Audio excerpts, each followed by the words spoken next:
Good morning students. Psychology की class को आगे बढ़ाते हैं। इससे पहले हमारे 5 पॉइंट हो चुके थे। नेक्स्ट पॉइंट है आपका अध्ययन की विधियाँ, यानी किसी बच्चे को पढ़ाते समय, कुछ सिखाते समय हम कौन कौन सी विधियों का प्रयोग करना चाहिए। जैसे पहले बता चुके हैं कि शिक्षा मनोविज्ञान अभी अपने बाल्यकाल में ही है, विकास की अवस्था में ही है, यानी कि अभी हम जिसके बारे में बात कर रहे हैं वह अपने बाल्यकाल में ही है और विकास की अवस्था में ही है। अभी तक ज़्यादा उसका अध्ययन, उसकी शिक्षण पद्धतियों के बारे में हम सिद्ध नहीं कर पाए हैं।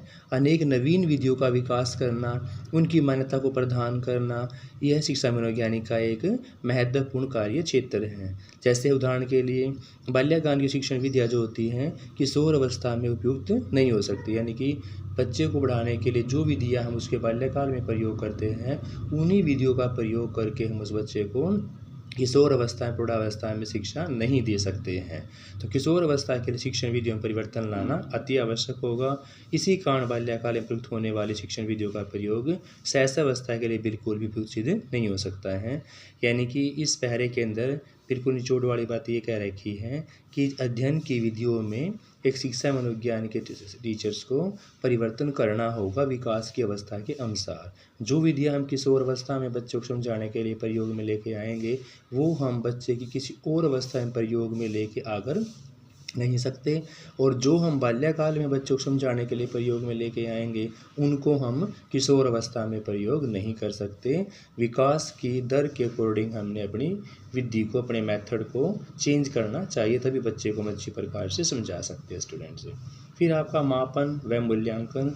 देखो, बालक में अधिगम या किसी प्रकार की कोई उपलब्धि है, अगर हमें उसका मापन करना है तो हमें नई नई विधियों का प्रयोग करना ही पड़ेगा, और बच्चे का मापन मूल्यांकन करना बहुत ज़रूरी होते हैं, क्योंकि बिना किसी मापन के, मूल्यांकन के हम बच्चे में किसी भी स्तर का निर्धारण नहीं कर सकते। उसके आईक्यू लेवल के बारे में, उसके वार के बारे में कुछ भी नहीं जान सकते जब तक उसका मापन नहीं करेंगे। इसलिए शिक्षा मनोविज्ञान कार्य क्षेत्र में मापन और मूल्यांकन जो है वो बहुत ज़रूरी है, क्योंकि मापन और मूल्यांकन के सिद्धांतों पर ही बुद्धि और जो मूल्यांकन है उसमें जो परिवर्तन करना होना चाहिए वो हम सीख पाते हैं, सुन पाते हैं। मापन और मूल्यांकन की सहायता से शिक्षण प्रक्रिया की सफलता कितनी हुई है, असफलता कितनी हुई है, इस चीज़ का भी अनुमान लगाया जा सकता है। मापन और मूल्यांकन के आधार पर विद्यार्थियों के लिए प्रयुक्त की जा रही शिक्षण विधि में परिवर्तन किया जाएगा, और उसमें कितना सुधार लाया जा सकता है, कितना अपेक्षित परिवर्तन किया जा सकता है, यह भी हम कर सकते हैं। यानी कि इस पूरे के पैरे के अंदर शिक्षा मनोविज्ञान के विषय में मापन और मूल्यांकन का जो प्रयोग हम करते हैं वो ज़रूरी है, क्योंकि मापन और मूल्यांकन के बगैर हम किसी बच्चे को के विषय में यह नहीं बता सकते कि बच्चा पढ़ने में कैसा है, उसका स्तर कैसा है, वो किस कैटेगरी का है, कितना उसका आईक्यू लेवल है, वो एक कितना बच्चे ने सफलता प्राप्त की, कितनी असफलता प्राप्त की है। तो मापन और मूल्यांकन शिक्षा मनोविज्ञान का एक महत्वपूर्ण अंग है स्टूडेंट्स।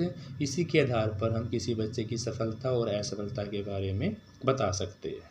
नेक्स्ट स्टूडेंट्स आपका निर्देशन एंड गाइडेंस, यानी कि निर्देशन और परामर्श। जैसे आज तक के मनोवैज्ञानिक युग में व्यक्ति की शैक्षिक और जो व्यक्तिगत समस्याएं होती हैं उसको दूर करने के लिए कोई भी विद्यार्थी है, कोई भी आदमी है, वो समय समय पर निर्देशन और परामर्श का प्रयोग करता रहता है, और इसको बहुत महत्व दिया जा रहा है।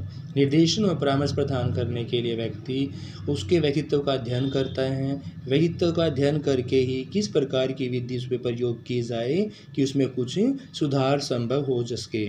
विद्यार्थी की समस्याओं को दूर करने के लिए उनकी प्रगति भी असंभव होती है, क्योंकि शिक्षा मनोविज्ञान विधियों को मनोवैज्ञानिक पक्षों का अध्ययन करना बहुत ज़रूरी है। अतः अध्ययन से प्राप्त परिणामों के आधार पर ही विद्यार्थियों की शैक्षिक, व्यावसायिक और व्यक्ति निर्देशन प्रदान किया जा सकता है। यानी पूरे पैरे के अंदर इसने ये बता रखे हैं कि शिक्षा मनोविज्ञान के अंदर निर्देशन और परामर्श बहुत ज़रूरी है, क्योंकि जो समस्याएं होती है बच्चे के जीवन में, व्यक्ति के जीवन में आती रहती हैं, उन समस्याओं को दूर करने के लिए हमें समय समय पर किसी न किसी गाइडेंस और परामर्श की ज़रूरत होती है। किसी गाइडेंस के, किसी निर्देशन के आधार पर ही उस समस्या को हम आसानी से दूर कर सकते हैं। और शिक्षा मनोविज्ञान की विधियों में भी जो व्यक्ति भिन्नताएँ हैं उनको ध्यान में रखकर ही हमें उनको किसी बच्चे पर किसी व्यक्ति पर प्रयोग करना चाहिए। तभी हम उस बच्चे के बारे में, विद्यार्थी के बारे में शैक्षिक, व्यावसायिक और व्यक्तिगत निर्देशन प्रदान कर सकते हैं। क्योंकि हमें किसी बच्चे के बारे में यही नहीं पता होगा कि बच्चे की पर्सनैलिटी कैसी है, तो हम उसको गाइडेंस किसी प्रकार की नहीं दे सकते स्टूडेंट्स। नेक्स्ट टॉपिक आपका मानसिक स्वास्थ्य। बालक का जो मानसिक स्वास्थ्य होता है उसमें शिक्षा मनोविज्ञान का बहुत भारी महत्व है। क्योंकि स्वास्थ्य का अर्थ होता है अच्छा मानसिक स्वास्थ्य। खराब मानसिक स्वास्थ्य के लक्षण, उसकी त्रुटियां, शैक्षणिक संस्थान के मानसिक स्वास्थ्य विकास में भूमिका, ये पर सारी हमें किसी भी शिक्षा मनोविज्ञान टीचर्स को पता होनी चाहिए। तो मेन बात ये है स्टूडेंट्स कि बालक का मानसिक स्वास्थ्य जो है वो बहुत ठीक होना चाहिए। अगर मानसिक स्वास्थ्य ठीक होगा सारी स्वास्थ्य भी ठीक होगा, सारी स्वास्थ्य ठीक होगा तो मानसिक स्वास्थ्य भी ठीक होगा स्टूडेंट्स। क्योंकि देखो अगर शरीर ठीक होगा तो उसके अंदर फिर तभी हमारा एक मानसिक मतलब अच्छा मन विकसित कर सकेगा। तो पहले शरीर ठीक होना चाहिए और मन फिर अपने आप ही ठीक हो जाता है। किसी प्रकार की अगर हमारे शरीर में, मन में त्रुटि है तो हम अच्छी प्रकार की शिक्षा ग्रहण नहीं कर पाएंगे। तो मानसिक स्वास्थ्य जो होता है वो बच्चे का प्रभाव करता है शिक्षा मनोविज्ञान को स्टूडेंट्स। नेक्स्ट आपका मूल प्रवृत्तियों का अध्ययन। देखो मूल प्रवृत्तियों का अध्ययन करने के लिए ये बिल्कुल सत्य है कि सभी प्राणियों की कुछ न कुछ मूल प्रवृत्तियाँ होती हैं। कुछ मूल प्रवृत्तियाँ ऐसी होती है जब बच्चा जन्म लेता है तो उसके साथ लेकर ही वह पैदा होता है। जैसे भूख प्यास जो होती है वो इस प्रकार की मूल प्रवृत्तियाँ है जो बच्चा अपने जन्म के साथ ही लेकर पैदा होता है। और कुछ मूल प्रवृत्तियाँ ऐसी होती है जो बच्चा अपने व्यवहार से, अपने वातावरण से अर्जित की जाती हैं। तो मूल प्रवृत्तियाँ हमारे दो प्रकार की स्टूडेंट्स, एक जन्मजात और एक अर्जित वाली। मूल प्रवृत्तियों के बारे में टीचर्स को जानना बहुत ज़रूरी है। क्योंकि अगर बच्चे के व्यवहार का पता होगा, उसकी मूल प्रवृत्तियों के बारे में ज्ञान होगा तो ही हम उसका उचित समाधान कर सकते हैं। मूल प्रवृत्तियों के अध्ययन से हमें यह जान लेने में सहायता मिलेगी कि कोई व्यक्ति है उसका व्यवहार कैसा है और ये व्यवहार ऐसा है तो क्यों है, उसकी ज़रूरतें क्या हैं, उन ज़रूरतों की पूर्ति कैसे की जाए। और शिक्षा मनोविज्ञान के कार्य क्षेत्र के अकॉर्डिंग मूल प्रवृत्तियों को शामिल करना बहुत ज़रूरी है। देखो क्योंकि मूल प्रवृत्तियाँ शामिल होंगी तो बच्चे को, टीचर्स को उसका ज्ञान होगा। बच्चे के विकास को अध्ययन करने के लिए उसकी मूल प्रवृत्तियों के बारे में जानना पड़ेगा, तभी हम बच्चे के व्यवहार में चेंज कर सकते हैं स्टूडेंट्स।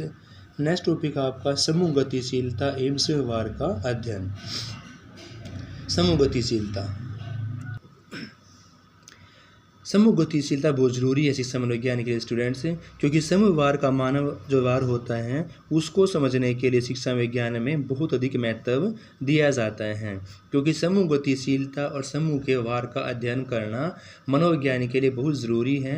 समूह गतिशीलता से हमारा प्रबंध होता है कि वह बल व ताकत जो समूह में कार्य करत हो, यानी किसी भी विशेष प्रकार का बल है, ताकत है, जो सारे मिलकर किसी समूह में कार्य करते हैं। और मनोविज्ञान की दृष्टि से अगर हम बात करते हैं तो समूह मात्र व्यक्तियों का इकट्ठा नहीं होना चाहिए, उसकी कुछ विशेषताएं भी होनी चाहिए। जैसे भी भीड़ इकट्ठी होगी उसका कोई पर्पज़ नहीं होता, उसको हम समूह नहीं कह सकते। लेकिन किसी पर्पज़ से अगर भीड़ इकट्ठी हुई तो उसको फिर हम क्या बोलेंगे, समूह हम बोलेंगे। और समूह की अपनी ही विशेषताएँ होती हैं। उस समूह के अंदर अपने साझे लक्ष्य होते हैं, साझे कार्य होते हैं, साझे मूल्य होते हैं, लेन देन की सीमा भी होती है।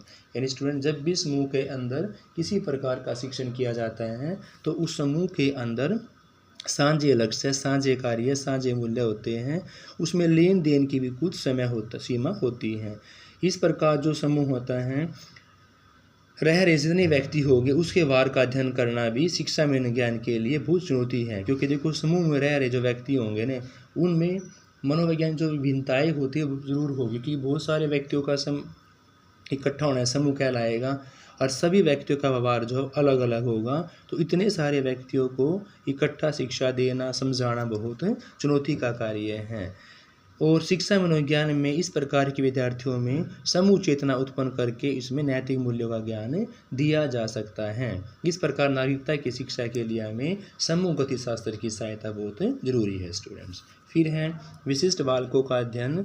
विशिष्ट बालक वो होते हैं स्टूडेंट जो सामान्य बाल से हटके होते हैं। असामान्य बाल से हटके हमारे गिफ्टेड वाले भी आएंगे, क्रिएटिव वाले भी आएंगे, सृजनात्मक वाले भी आएंगे। और जो मंदबुद्धि वाले बच्चे होते हैं, विकलांग बच्चे होते हैं, वो भी हमारे किसके अंदर आते हैं स्टूडेंट्स, विशिष्ट बालक के अंदर ही आते हैं। यानी कि इस पैरे के अंदर मोटी बात ये स्टूडेंट्स की भी विशिष्ट बालक वो होते हैं जिनका IQ लेवल 90 से 110 से ज़्यादा हो या उससे कम हो।